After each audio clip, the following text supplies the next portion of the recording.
ሰላም ውድ ዩቲዩብ ቻናል ቤተሰቦቼ እንኳን ደህና መጣችሁልኝ እንዴናችሁ ደህና ናችሁ ዛሬ ደግሞ ይዤላችሁ የመጣሁት በአትክልት የመሰለ ቆንጆ ምግብ እንሰራለን ለቁርስ ወይ ለምሳ ለራት ቆንጆ አማራጭ ነው እንደምትወዱት ተስፋ አደርጋለሁ በመጀመሪያ አትክልቶቻችንን እንጠብ አድርገን ልጠን እናዘጋጃለን ከዛ ሽንኩርታችንን ደቀቅ አድርገን እንከትፋለን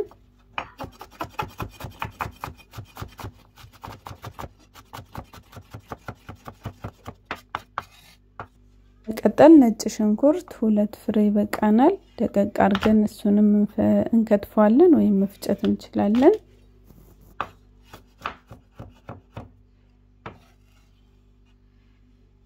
ሽንኩርታችንን እንዲህ ከከተፍን በኋላ በመቀጠል ካሮታችንን እንፈቀፍቃለን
ሁሉንም በዚህ መልኩ ፍቀን ካዘጋጀን በኋላ በመቀጠል ውሃውን ጭምቅ አድርገን እናውጣለታለን እጃችሁን ታጥባችሁ ንጹህ ሆናችሁ በዚህ መልኩ ጭምቅ ማድረግ ትችላላችሁ ከፈለጋችሁ ደግሞ በጨርቅ አድርጋችሁ መጭመቅ ይሄ አይቤ ምናምን እናጠለበት በሱ አድርጋችሁ መጭመቅ ትችላላችሁ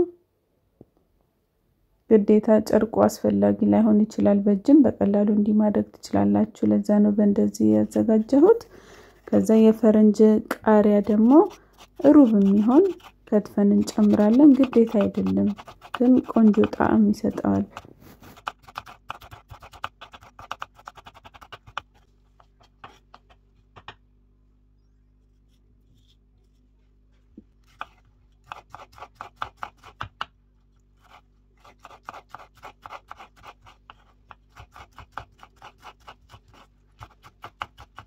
ሁሉንም አትክልቶች በዚህ መልኩ ካዘጋጀን በኋላ መጥበሻ እንጥዳለን መጥበሻችን ጋል ሲል ዘይት እናደርጋለን ዘይቱ ሞቅ ሲልልን ሽንኩርትና ነጭ ሽንኩርቱን እንጨምራለን ትንሽ እንጠብሰዋለን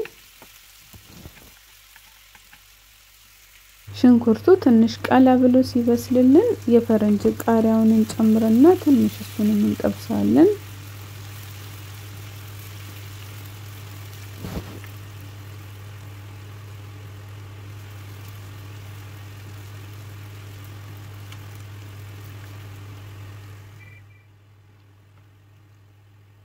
ከዛ ትንሽ ለከለር በርበሬ ግማሽ ሻይ ማንኪያ የሚሆን እርድ ትንሽ እናደርጋለን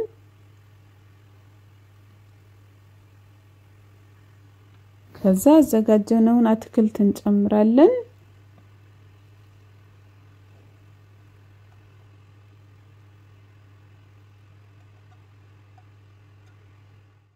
ቀደም በደንብ ስለጨመቅነው አሁን ብዙም ውሃ አይተፋም ስለዚህ በደንብ ጥብስ ነው የሚልልን እሳቱን በደንብ ጨምር አድርገን ጊዜ እንዳይፈጅብን ትንሽ እንጠብሳለን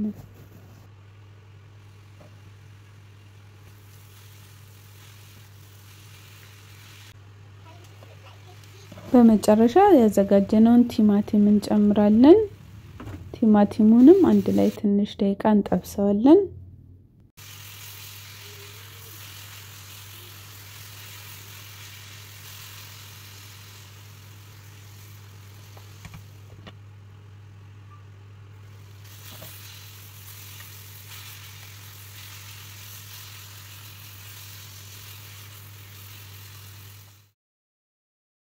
በዚህ መልኩ ካዘጋጀነው በኋላ ትንሽ ከፈት አድርገን ቀዝቀዝ እንዲል እናስቀምጣለን። በመቀጠል ቺዝ እናዘጋጃለን። የተፈቀፈቀውን ከገዛችሁ ምንም ችግር የለውም። በዚህ መልኩ ከገዛችሁ ፈቅፍቀን እናዘጋጃለን። ቺዝ መጠቀም ግዴታ አይደለም፣ ቢኖረው ቆንጆ ነው። ካልቻላችሁ ግን ብቻውን መስራት ትችላላችሁ። እንቁላል 3 እናደርጋለን።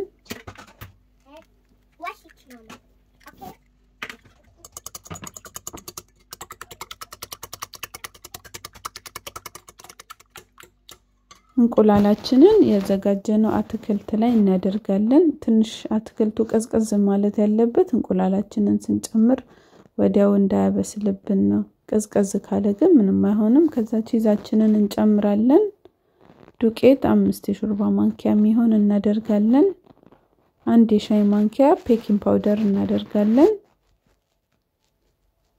ይሄንን አንድ ላይ በደንብ እናዋህደዋለን።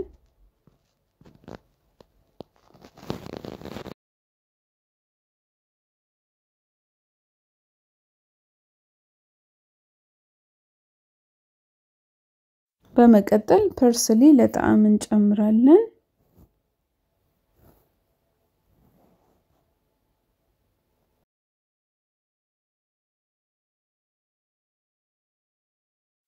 ጨውና ቆንጆ በርበሬ ጨምሩበት። ከዛ በመጨረሻ እንደዚህ ካፕኬክ መስሪያ ላይ ዘይት እንቀባለን።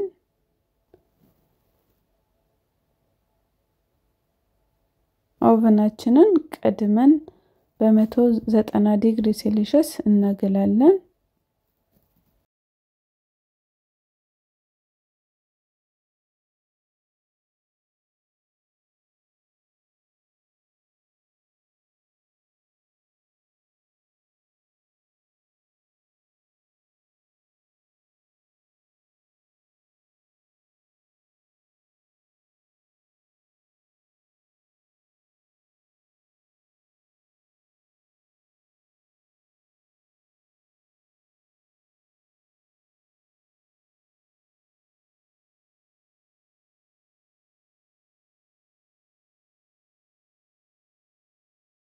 ልክ እንደዚህ ካዘጋጀነው በኋላ የጋለ ኦቨናችን ውስጥ ከተን ለ20 ደቂቃ ወይም ደግሞ ቀላ ብሎ እስኪበስል እንከተዋለን። ኦቨናችን ካስገባን በኋላ ማባያችንን እናዘጋጃለን። ሶር ክሬም እናደርጋለን። 1-3 የሾርባ ማንኪያ የሚሆን ማዮኒዝ 1 የሾርባ ማንኪያ ወይ 1 ከግማሽ። ሶር ክሬምን ማግኘት የማትችሉ ከሆነ ግሪክ ዮገርት መጠቀም ትችላላችሁ። እሱንም ደግሞ ማታገኙ ከሆነ እርጎ መጠቀም ነው። ከዛ እንስላል ዲል እናደርጋለን። ጨው፣ ቆንጆ በርበሬ ትንሽ ለጣዕም እናደርጋለን። አንድ ላይ በደንብ እናዋህደዋለን።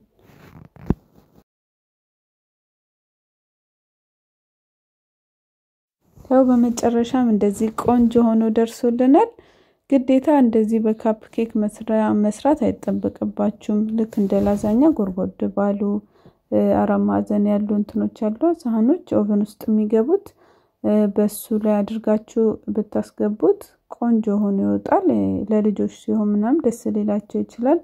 ትንሽ ስታወጡት ራሱ ያዝ የማድረግ ባህሪ ያለውና በጎርጎድ ያለ ነገር ከሰራችሁት ከስር ይሄ የኦቨን ወረቀት አድርጋችሁ ብትሰሩ ቆንጆ ነው። ለተከታተላችን ከልብ አመሰግናለሁ። አስተያየታችሁን ብጽፉልኝ በጣም ደስ ይለኛል። ቪዲዮን ከወደዳችሁት ላይክ፣ ለዩቲዩብ ቻናሌ ደግሞ አዲስ ከሆናችሁ ሰብስክራይብ ማድረጋችሁን አትርሱ። በሌላ ስራ ቪዲዮ ድጋሚ እስከምንገናኝ ቻው።